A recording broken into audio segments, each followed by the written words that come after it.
understand and share the anger and disappointment of Australian fans and the broader Australian community about the events that unfolded in Cape Town on Saturday. We've held a board meeting today, and I want to assure people that the chairman and other directors of Cricket Australia share these same sentiments. So on behalf of Cricket Australia, I want to apologise to all Australians that these events have taken place, and particularly to all kids who love cricket and idolise the players. I want to also apologise to Cricket South Africa and South African fans that this issue has overshadowed what otherwise should have been a wonderful series. As the chairman has said in his statement earlier tonight, we recognise that this issue goes beyond the technical nature of offences and various codes of conduct. It's about the integrity and reputation of Australian cricket and Australian sport. Ultimately, it's about whether Australians can feel proud of their national sporting teams. That depends as much on the way players conduct themselves as it does about winning or losing. It's all about how we play the game.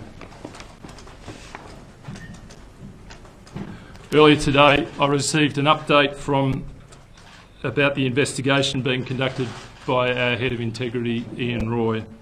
And in conducting his interviews, Ian was also accompanied by 2 ICC integrity officers. Whilst that investigation is not yet fully complete, preliminary findings have been considered and discussed by the Cricket Australia Board earlier today. The key finding is that prior knowledge of the ball-tampering incident was limited to 3 players: Captain Steve Smith, Vice-Captain David Warner and Cameron Bancroft.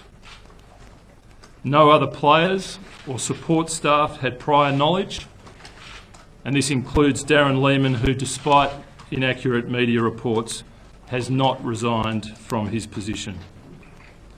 He will continue to coach the Australian men's team under his current contract.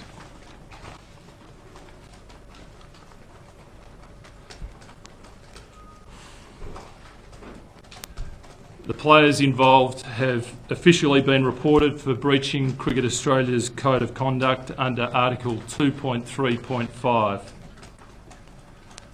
The substance of the offence can be covered by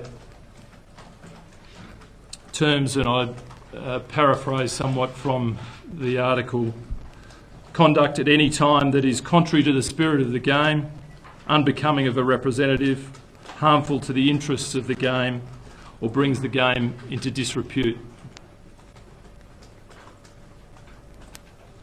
Once the investigation has concluded in the next 24 hours, sanctions will be announced and we'll go through the Cricket Australia Code of Conduct process, and I'll come back to that in a moment. All 3 players who have been reported will leave South Africa tomorrow.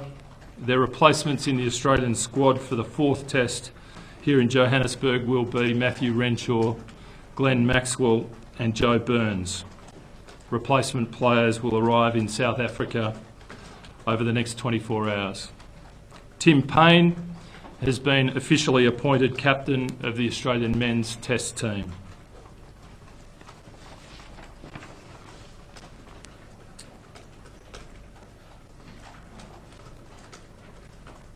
Back to the reporting. In regard to the 3 players on report, I want to stress that we are contemplating significant sanctions in each case. These sanctions will reflect the gravity with which we view what has occurred and the damage it has done to the standing of Australian cricket. I fully understand the appetite for urgency for more detail. However, urgency must be balanced with due process, given the serious implications for all involved. In addition to sanctions for individuals, Cricket Australia will take the opportunity to review the conduct and culture of our professional teams, and naturally this will involve consultation with relevant experts. We'll have more to say about how this will proceed in the coming weeks. A clear focus will be on re-engaging with Australian cricket fans and the Australian public to rebuild respect and pride. I also want to place on record my strong support for the sentiments that ICC CEO David Richardson has expressed about the need to raise standards generally. I agree completely that the ICC and member countries, member boards, including Cricket Australia, need to define more clearly what is expected of players and then enforce the standards in a consistent fashion. And I agree that all member countries, including Cricket Australia, need to show more accountability for their team's conduct. Winning is important, but not at the expense of the laws or the spirit of the game. In conclusion, I understand and share the anger and the disappointment of the Australian cricket family about these events. This is a serious issue and it needs to be dealt with properly and with due diligence. But now, as a matter of urgency, we'll complete the process by tomorrow morning, and in the next 24 hours we'll be in a position to announce sanctions.